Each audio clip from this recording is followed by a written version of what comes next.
بسم اللہ الرحمن الرحیم۔ کیا آپ جانتے ہیں وہ کون سی 3 عادتیں ہیں جن کی وجہ سے انسان کا دماغ جلدی خراب ہو جاتا ہے؟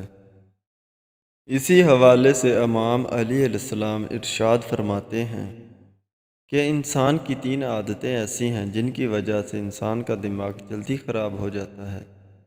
پہلی عادت بار بار تیز آوازیں سننا یا بار بار زور سے بات کرنے سے انسان کا دماغ جلدی خراب ہو جاتا ہے۔ دوسری عادت یہ ہے کہ وہ ہر تھوڑی دیر کے بعد کھانا کھاتا ہے۔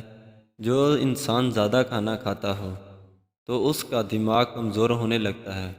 اور تیسری عادت یہ ہے کہ ایک جگہ بیٹھے رہنا۔ جو انسان جسمانی کام نہیں کرتا، سارا دن ایک ہی جگہ پر بیٹھا رہتا ہے یا لیٹا رہتا ہے تو اس کا دماغ کمزور ہو جاتا ہے۔